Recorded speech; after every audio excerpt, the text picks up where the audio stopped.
today is super exciting, a day in the life with celiac disease, but we're going to the Paul Saladino meetup at Venice Beach, and it's with his company Lineage, and they're doing a meetup, and then they're doing like a separate affiliate get together, and I get to go to that, so I'm super excited to go and meet everyone and eat the food.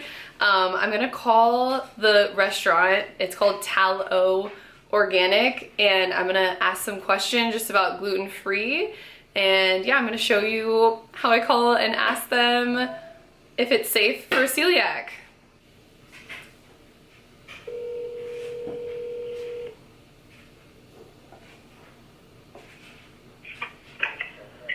Hello, Talo. Hi, I had a question. Are you guys a dedicated gluten-free restaurant? Yes, we are. We don't have a single thing with gluten on our menu. My wife's celiac, so we're very conscious about any cross-contamination. Oh wow, that's awesome. Do you know, like, with the seasoning and stuff you buy, they're obviously they're gluten-free as well? Yeah, so currently, every seasoning we have, besides the black pepper, is certified gluten-free. Now, the other ones are all, like, you know, gluten-free, right? Like our sea salt and the black pepper, they're all gluten-free, but they don't have that gluten-free certification. Yeah. That being said, you know, my wife eats here 3 meals a day and has severe celiac and has never had one single issue. But all of our main spices, you know, paprika, chili powder, all those things are certified gluten-free besides the black pepper. Okay, and do you, well, I mean, the pepper's probably so scarce, the odds of the contamination is probably very minuscule anyways, if there even was. Right, but I totally understand your concern. Are you celiac yourself? Yeah, I have celiac, and yeah, I'm coming to the event today. Yeah, so yeah, I have an in-home bakery, and I sell like only celiac safe granola bars that are paleo and keto. And so I was gonna tell you, I'm gonna bring your wife some free bars today when I'm down there. I'll bring them. I'll find you. She's gonna be stoked. Yeah. Oh, she's gonna be so stoked. I appreciate that. Yeah, well, it's hard to find, especially keto and paleo, that's not contaminated. A lot of time nuts are contaminated with gluten, you know? Yeah, 100%. Yeah, well... We're going to try and get we are actually already... So we found one spice supplier, and we're going to be switching to their black pepper as well soon, so then everything will be certified gluten-free. But, yeah, that's the only thing now off the top of my head as far as our seasonings go. But, yeah, like I said, our tortillas, the corn tortillas, they are manufactured in a facility that also manufactures flour. However, they are on a completely dedicated, separate line. They never share equipment. So again, completely dedicated, and again, my wife eats those. Yeah, I feel like that's the main thing is if it's in the same facility, it's okay if it's on its own machinery, because I've gotten sick from things that have been on the same lines, and that's when it's hard for them to thoroughly clean every inch of a line, you know, especially when flour's involved. No, you can't. You really can't. And yeah, we call all of our the tortilla manufacturers specifically to ensure they assured me it never shares equipment. So as certified as we can get it. Well, that's awesome. And then with the chips, do you guys make the chips in-house, or you guys fry those tortillas? So we get the tortillas sent to us from the same manufacturer, and then we fry them in-house. So the tortillas are only organic masa and water, and then we fry them in 100% grass-fed beef tallow in-house. Awesome. Well, I'm so excited. I can never eat anywhere, so this is like the best day ever. Oh, I'm so pumped to hear that. I know the struggle, so I'm excited we can serve you, and we'll see you in a little bit then. Yeah, and thank you so much. So I'm super stoked.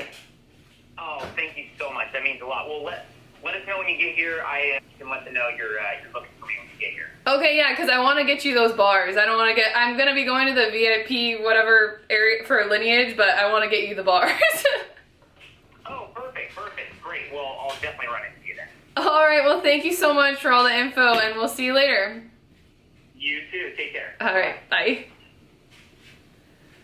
So, super exciting. They checked all my boxes for celiac safe, and we're gonna take you along with how this day goes. Like, I can't believe we get to go. It's one thing to find a dedicated gluten-free restaurant, but like they are out there, and we live in LA, but a lot of them are really like junky food, you know? They have a lot of sugar and carbs, and like they have like all these meats that are not, they have steak and chicken, and then they have their tacos and their bowls, and yeah, I'm just super excited. So let's go. I'm gonna go get the kids lunch, and then I'm gonna get my son napping and do my hair and get cute, and we'll see you when we're ready to go.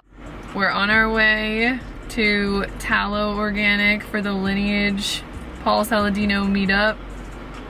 Yay. He looks so excited. Well, my mouth's full with nothing but ground beef and good stuff. All right, see you there.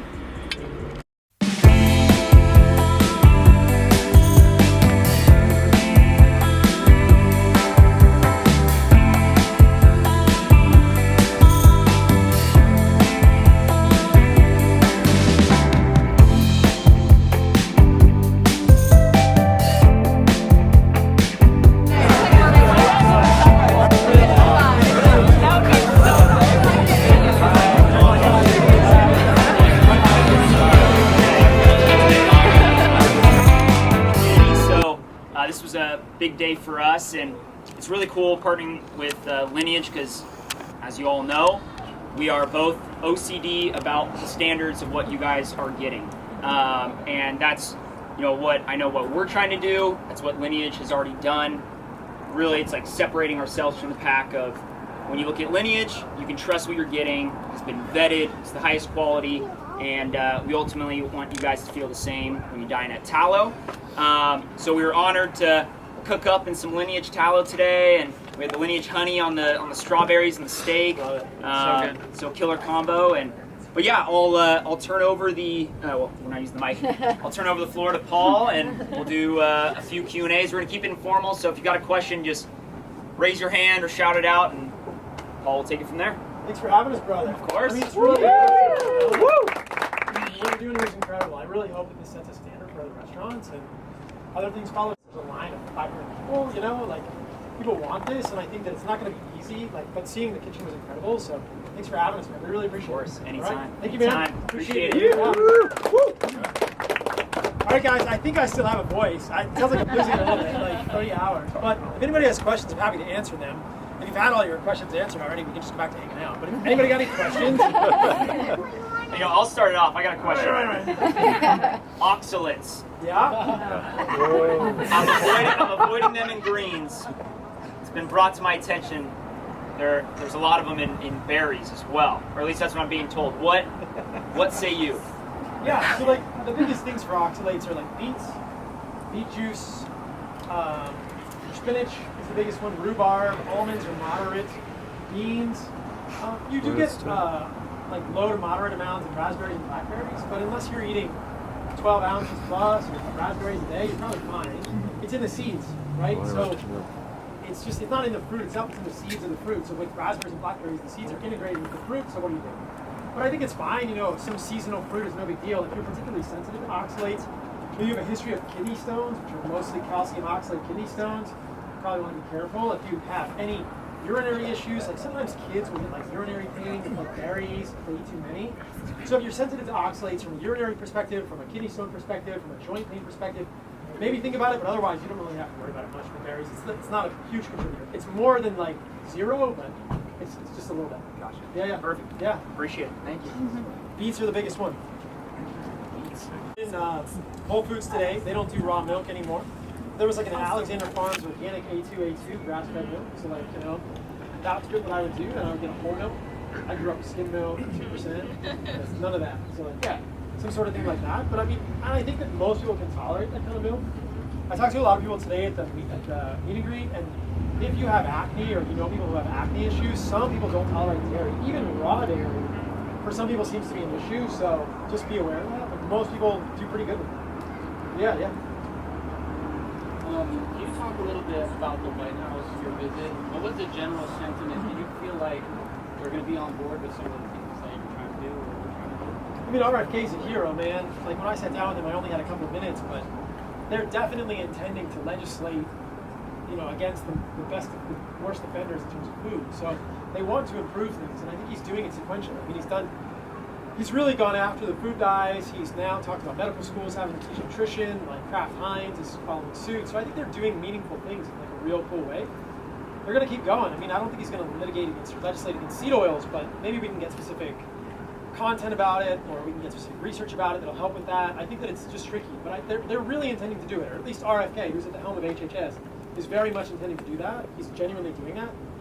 The folks at the FDA are similarly sort of like tuned in and turned on, which is awesome. You know, like I don't know if you guys have seen this David bar with this EPG, esterified propoxylated glycerol as an ingredient. I sent something to one of the guys at the other day. You know, the cool thing about going is you get like, I have a cell phone number for like the deputy director of the FDA, and I'm like, hey man, have you seen this ingredient? What do you think about this? So I think that like they're intending to improve the food supply. It's going to be a gradual process, but the intention is there in a genuine way. So I'm optimistic. What stands in their way is, you know, billions of dollars of lobbying money and agribusiness and pharma funding. And so at every turn, whether it's stem cells or peptides or food legislation, there are massive interests that want to go against that because these are not profitable decisions. These are going to cost people hundreds of millions, if not billions of dollars. So we'll see what happens, but they're genuine. So I'm optimistic. It's not going to happen overnight. And I think at some level it's top down, but also bottom up, right? So the more we're able to educate people, the better choices people make, and then the government feels the actual pressure. Like, oh wow, people are actually talking about this. That's ultimately, I think, what drives most governmental change. I think most top-down change happens from the bottom-up thinking, and when the people talk about something, the government actually pays attention. Yeah. And we're doing it across the cells.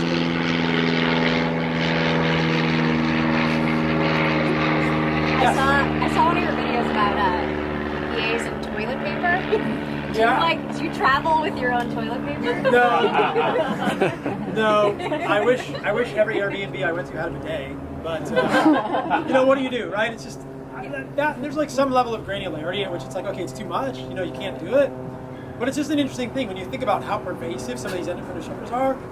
It's not about being perfect. It's just about understanding it and making sequentially better decisions, and that's how I think about it. Like, I do travel with a shower filter. So, yep, and so I'll just get like a $40 shower filter on Amazon, and it's in the Airbnb where we're staying right now, and that makes me feel so much better about Los Angeles water. So I do travel with a shower filter. I obviously drink, maybe not obviously, but I do drink spring water when I'm traveling, so I'm not drinking tap water. Yeah, so those are things I think about, but in terms of toilet paper, no. I sometimes travel with my own sheets, and when I get to an Airbnb, if I don't have my own sheets, I'm gonna wash the sheets, hopefully before. I can't stand fragrances. So I'm hoping for cotton sheets without a lot of fragrance, but toilet paper, I haven't gone that far yet. I don't even know what toilet paper I'd use. Is there a BPA-free toilet paper? Yes. Lineage free. Coming from My favorite's bamboo. Okay, coming from Lineage. Lineage toilet paper from bamboo. Kind of similar with the endocrine disruptors, that new study that came out with the glass bottles, that they have now more microplastics. Oh, it's hype. It's hype. No, look at the absolute numbers. Okay. It's hype. It's not a big deal. Like I didn't read the study, but No, the absolute number of microplastics I in just glass saw it on bottles Instagram. was very low. okay. So, I mean, it's coming from the cap, which is interesting, but because I think there's a problem to solve there, but it's just in the cap. And you think, like, okay, if you're worried about microplastics, the headline that the glass bottles have more than plastic bottles didn't make sense to me. If you look at the graphs, it was very low in the glass bottle. So I think it's mostly clickbait. And you've got to know that a plastic bottle is going to leach Right. EPA, BPE, BPS, other endocrine disruptors, potentially phthalates, potentially PFAs. And so I think glass has like a plastic section here, but if that's the biggest contributor to microplastics, like I'm not worried about it. Yeah. Just wondering your It's thoughts. interesting. I don't understand the hype about it right now because when you look at the study, it's just not that impressive. So you guys are okay with plastic, like you're okay with the tops, just the glass bottle's better. Yes. Raw meat. So I already got into raw organ recently. Feel really good. I just want to get your take on how much raw meat should be ingested. Like it's safe. Of course, get the force of nature, like the good quality. But how much should I eat? I mean, anytime you eat anything raw, whether it's sushi, tartare, spinach, apple, there's always a risk. So it's just risk benefit. You know, I think when you cook meat, what do you get? You get polycyclic aromatic hydrocarbons. And you get heterocyclic amines. When you don't cook meat, you don't get those things, but you have the risk of like sourcing of like E. coli or Campylobacter or Salmonella. Now, in my own experience, which is just N of 1, I've never gotten sick from raw meat. I've gotten sick from raw spleen, right, once, but I never got sick from raw meat, and I do a lot of raw meat these days. So it's just a balance, right? You can cook your meat, which is probably fine. If you want to do raw meat, it's like eating sushi. You're playing with fire, but most of us will be fine with it. It's not that big a deal, but food poisoning also sucks. Okay. So it's just tricky to know, you know, like you can't avoid it. Same with raw milk. Like every time you drink raw milk, you're at risk. But what are the risks and benefits, right? The other thing to realize is that when you cook meat, you create these compounds. Well, chocolate has the same compounds and coffee has the same compounds. So it's toast or anything browned or cooked. So anytime, like when people comment like meat and they say, oh, the meat you're cooking on the grill has carcinogens, it's like, yeah, you drink coffee. You drink chocolate. Well, chocolate's full of heavy metals. That's a problem. And chocolate also has polycyclic aromatic hydrocarbons and heterocyclic amines. So, like, you're just not going to avoid them. If you really don't want those things, then you also have to give up coffee and chocolate. So, you know, like, if somebody from the plant-based community says, like, oh, no, you shouldn't cook meat because you're generating those compounds, like, well, do you eat those two foods? Because they have them also.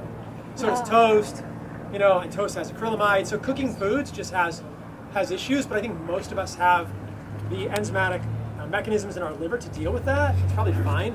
If you want to eat raw meat, more power to you. I ate 3 raw meat smoothies today myself. I haven't had any cooked meat. I saw your podcast. That's why I want to try because I'm already taking raw organ for the past I mean, I like it. It's portable. good. It's easy, and I'm willing to take the risk. But it's not. I am willing to. I want to try. The other thing to consider is when you have ground beef, there's a higher risk than a steak, right? The steak is just on the outside. Yeah.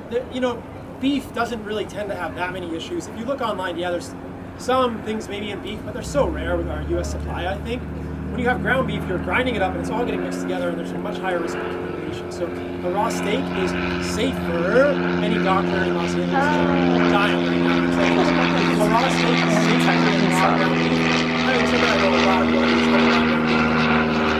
So it's just, I don't think you have to do that. I think meat is fine. But if you want to experiment with it, it's like raw milk, you know? See how I saw it you goes. grounding the force of nature, the blend into the blender. Yeah. You drink that. And can I do was it. thinking about try the force of nature in my smoothie. Yeah, with your thing. You could totally do it. You just, it's hard to know the full supply chain. Okay. All right, we're in the car. That was so much fun. We got a big goodie bag of stuff. I got a bunch of Lineage stuff, some organic Jaguar underwear and bras, and a bunch of stuff. Everyone was super nice, and I'm super excited for the future working with them. Did you miss me while I was gone? Yeah. Yeah. What do you want to make?